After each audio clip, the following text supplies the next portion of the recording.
ప్రతి సంవత్సరం అగ్ని ప్రమాదాల కారణంగా వేలాది మంది ప్రాణాలు కోల్పోతున్నారు లేదా తీవ్రంగా గాయపడుతున్నారు. భారతదేశంలో ప్రమాద మరణాలు మరియు ఆత్మహత్యల నివేదిక 2020 ప్రకారం 2020లో దేశంలో సుమారు 11,037 అగ్ని ప్రమాదాలు నమోదయ్యాయి. 2022లో ఒక్క ఢిల్లీలోనే 16,500 అగ్ని ప్రమాదాలు సంభవించాయి.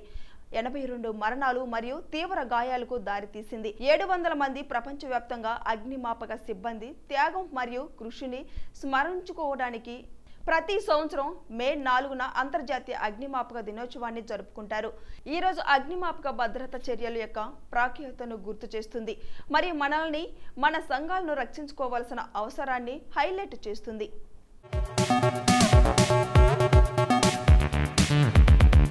తగిన జాగ్రత్తలు తీసుకోకుంటే చిన్నపాటి మంటలు చెలరేగితే వెంటనే భారీ నరక యాతనంగా మారుతుంది.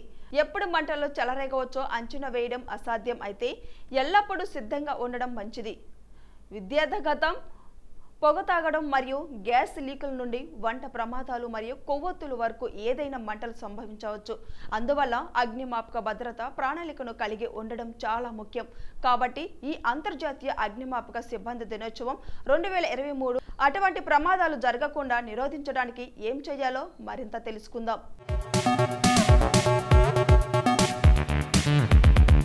మీ భవనాలను రక్షించడానికి మీరు తీసుకోవాల్సిన కొన్ని ముఖ్యమైన అగ్ని భద్రత చర్యలు ఇక్కడ ఉన్నాయి. స్మోక్ డిటెక్టర్లు అగ్ని వ్యాప్తికి వ్యతిరేకంగా రక్షణ యొక్క మొదటి లైన్. వారు గుర్తొస్తారు. పొగ మరియు మంటలు వ్యాపించే అవకాశం గురించి మిమ్మల్ని హెచ్చరిస్తుంది. బేస్మెంట్ మరియు ఆటకపై సహా మీ భవనంలో ప్రతి గదిలో పొగ డిటెక్టర్లను ఇన్స్టాల్ చేయడం చాలా అవసరం.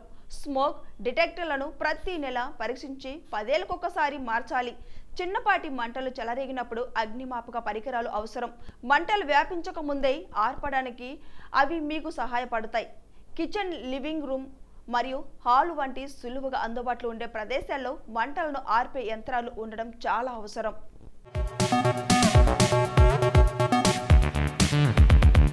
1854 భారతదేశంలో మొట్టమొదటి తపాలా స్టాంపు 1 జూలై 1852న సింధు జిల్లాలో ప్రవేశపెట్టబడింది. కానీ ఇది మొదటిసారిగా భారతదేశంలో 4 మే 1854న అధికారికంగా అమలు చేయబడింది. 2008 ప్రముఖ భారతీయ తబలా వాద్యకారుడు పండిట్ కిషన్ మహారాజు మరణించారు. 2002లో కిషన్ మహారాజుకు పద్మవిభూషణ్ అవార్డు లభించింది.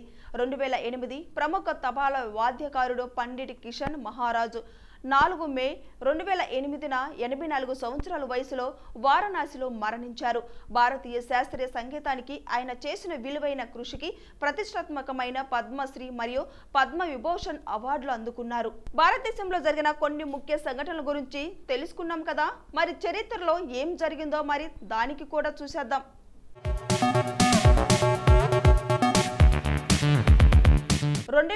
కెన్ లివింగ్ స్టోన్ లండన్ మొదటి మేయర్గా బాధ్యతలు చేపట్టారు.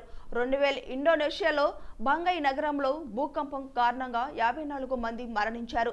2003 మెక్సికోకు చెందిన అన్నా గువే 300 మీటర్లు గ్రాండ్ ప్రీ మీటర్ రేసులో 35.30 సెకండ్లతో ప్రపంచ రికార్డును కైవసం చేసుకుంది. 2007 మే 4న 2007న కియోవాలోని గ్రీన్స్బర్గ్ నగరంలో ప్రమాదకరమైన EF5 టోర్నడో వ్యాప్తి దాదాపు పూర్తిగా నాశనం చేయబడింది. అదే రాత్రి ఓక్లహోమ్, కొలరాడో, కాన్స్ మరియు సౌత్ డకోటాలలో ఇది బలమైన సుడిగాలి.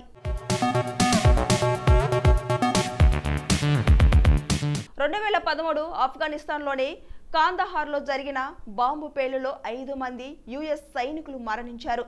2014 జోవాన్ కార్లోస్ వరేలా రోడ్రింగ్ మే 4న 2014 అధికార పార్టీకి వ్యతిరేకంగా 39% ఓట్లతో పనామా అధ్యక్ష ఎన్నికల్లో గెలుపొందింది.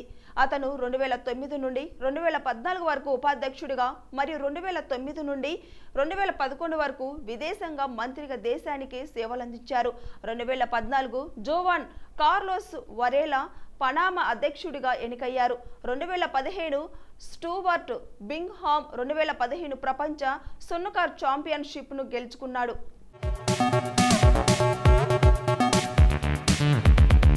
నేడు south Indian star heroine Trisha పుట్టినరోజు. 1983 సంవత్సరంగా సరిగ్గా ఇదే తేదీన జన్మించిన ఆమె ఈ రోజుతో 36 ఏళ్లు పూర్తి చేసుకొని 37వ సంవత్సరంలోకి అడుగు పెట్టబోతుంది. ఈ సందర్భంగా ఆమె అభిమానులతో పాటు సెలబ్రిటీలంతా సోషల్ మీడియా వేదికగా పెద్ద ఎత్తున పుట్టినరోజు శుభాకాంక్షలు తెలుపుతున్నారు.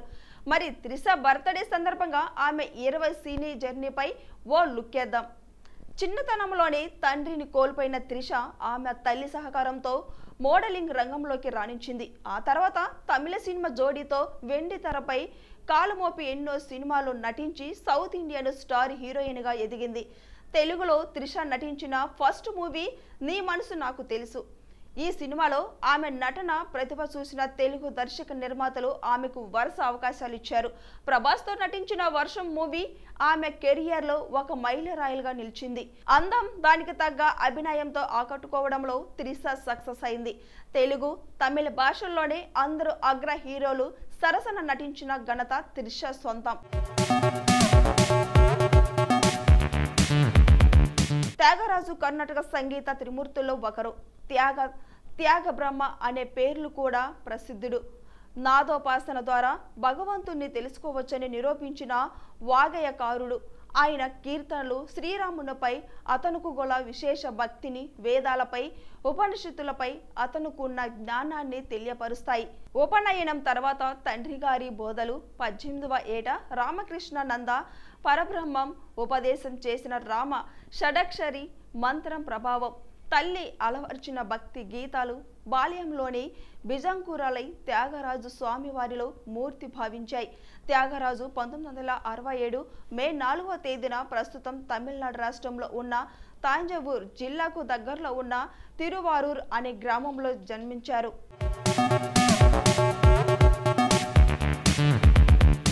డాసా పెట్రోడాగా పిలువబడే సత్యనారాయణ గంగారాం పెట్రోడ్ టిట్లగాడ్ ఒడిశాలో 1942 మే 4న జన్మించిన ఆవిష్కర్త, పరిశ్రమకవేత్త, విధానాలు రూపకర్త, భారతదేశపు జాతీయ నాలెడ్జ్ కమిషన్ అధ్యక్షుడిగా పనిచేశాడు. భారతదేశంలో ప్రసార సాధనాల విప్లవానికి ఆద్యుడుగా గణించబడతాడు. వరల్డ్ టెల్ లిమిటెడ్ అనే సంస్థకు చైర్మన్, ముఖ్య కార్యనిర్వహణ అధికారి. అనేక టెక్నాలజీ పేటెంట్లు, కళాశాల, కొత్త కంపెనీలు స్థాపనకు మద్దతును అందించాడు. కమ్యూనికేషన్, ఇన్ఫర్మేషన్ టెక్నాలజీ ప్రభావం గురించి ప్రపంచంలో చాలా చోట్ల లెక్చర్లు ఇస్తూ ఉంటారు. 1992లో ఐక్యరాజ్య సమితికి సహాయకునిగా పనిచేశారు. 1964 నుండి కుటుంబంతో పాటు షికాగో, ఇలియాన్లో నివసిస్తున్నారు.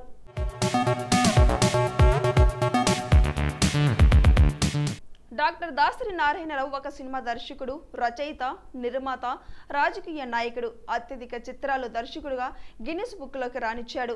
దాదాపు 150 చిత్రాలకు దర్శకత్వం వహించాడు. 53 సినిమాలు స్వయంగా నిర్మించాడు. ఈయన 250 పైగా చిత్రాలు సంభాషణ రచయితగా లేదా గీత రచయితగా పనిచేశాడు. తెలుగు, తమిళం, కన్నడ భాష చిత్రాల్లో నటించి తన నటనగాను ఆంధ్రప్రదేశ్ రాష్ట్ర ఉత్తమ నటునిగా బహుమతి కూడా పొందాడు.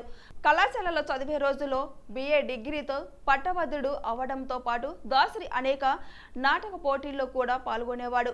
అతని కాలంలోని ప్రతిభ గల రంగస్థలం నటుడిగా, నాటక రచయితగా, చిత్ర దర్శకుడిగా గుర్తింపు పొందాడు. ఈయన అనేక మంది కొత్త కళాకారులను సినీ రంగానికి పరిచయం చేసి తారల అయ్యేందుకు దోహదపడ్డాడు. డాక్టర్ దాసరి నారాయణరావు 1947లో మే 4న పశ్చిమ గోదావరి జిల్లా పాలకొల్లో జన్మించారు.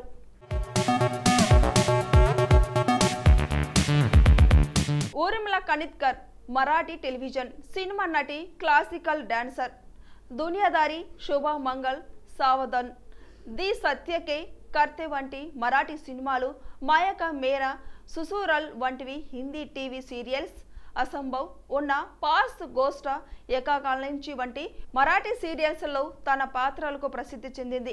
2014లో వచ్చిన వెల్కమ్ ఒబామా సినిమాతో తెలుగు సినిమా రంగంలోకి అడుగుపెట్టింది. ఊర్మిళ కనిత్కర్ 1986 మే 4న మహారాష్ట్రలోని పూణే నగరంలో జన్మించింది.